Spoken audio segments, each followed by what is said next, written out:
out of the corner of your eye, you see a sudden movement, a sudden rustling of leaves, and hear a very slight hiss. You turn in terror as you realize what you just encountered, and a massive 4-foot snake slithers right in front of your path. You have no idea if it's venomous, if it'll notice you, if it'll bite you, and before it sees you, you bolt as fast as you can from that area. Now, many of you may have found yourselves in a situation like this, but I believe that snakes are fascinating reptiles that often are given a bad rap and misunderstood. Hello, my name is Jace Terrell, and I've had many of these encounters with snakes myself, and these encounters have inspired me to learn more about our slippery friends. And today I hope to give you a similar understanding of snakes with the hopes that you will develop your own appreciation for them. And I will do this by first explaining the types of snakes and their snake families, how they hunt and what they hunt, and we'll wrap up with how they defend themselves. Now, before we move on, each of these traits is completely dependent on the snake species itself.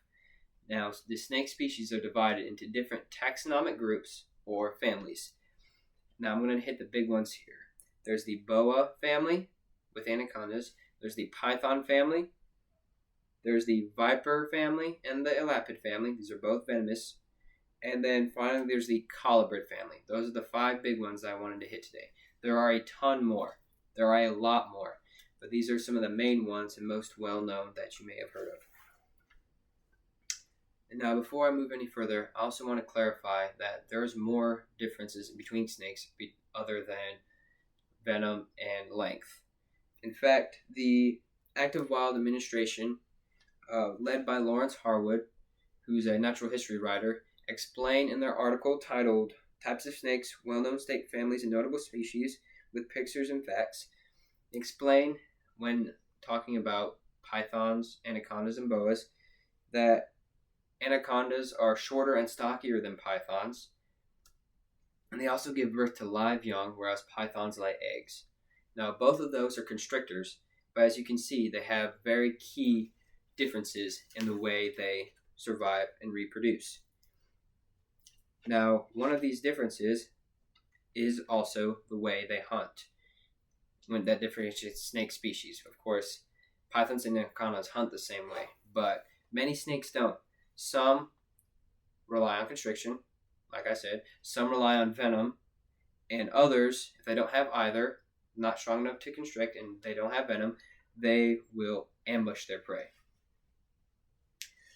Now, they'll ambush, but what do they eat? What do they ambush? Marco Shia, who's a herpetologist and the professor of herpetology at the University of Wolverhampton in the United Kingdom, in his book titled The Book of Snakes, A Life-Size Guide to 600 Species from Around the World, published in 2018 with a newer version in 2024, asserts that some snakes are generalist feeders that eat a variety of different animals, while others are specialists that concentrate on one specific type of prey. Now, this book actually provided the backbone of a lot of the different content I have in this speech, and it goes on to say that snakes will feed on fish, birds, other reptiles, including other snakes, mammals and rodents, amphibians, and invertebrates. Now, I basically just listed all the other classes of animal. And I do this to show you that snakes will be able to eat whatever their environment has. Snakes have adapted to be able to hunt and eat whatever is around them. Now, they've been able to hunt, but they've also been able to find ways to defend themselves from other animals that try to eat them. Some rely on venom, as you know. Now, there's also a difference between venom and poison, as I want to hit as a side note. The writer James Peters, who's a known specialist in the realm of snake taxonomy, and Van Wallish, who's a curatorial assistant at the Museum of Comparative Zoology, in their article titled Snake, which was recently updated in 2025, on the website Britannica, state that in common dialogue, venomous snakes are often referred to as poisonous, which is not technically correct. Poison refers to when an animal is ingested, it releases toxins, whereas venomous animals, like snakes, when they bite, they will release toxins. Now, believe it or not, there are very few snakes that are actually venomous anyway. One of the key things is that there are plenty of snakes that mimic the appearance of venomous snakes. Some of these are common mock cobras. They look like cobras. They have the hood, and they might have similar mannerisms, but they all now do not have the same venom cobra does. Or like the scarlet king snake.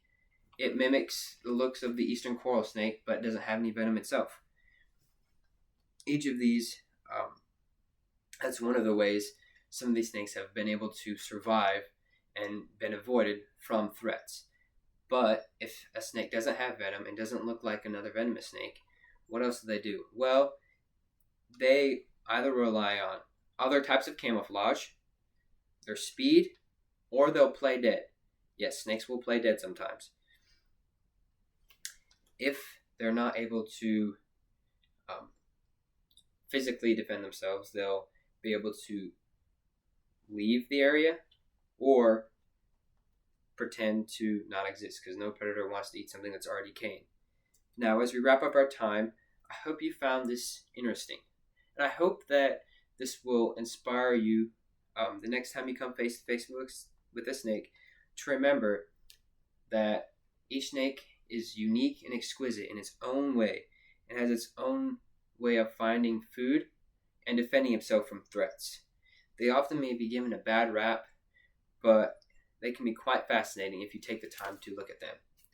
I want to give you all a thanks for listening to my speech.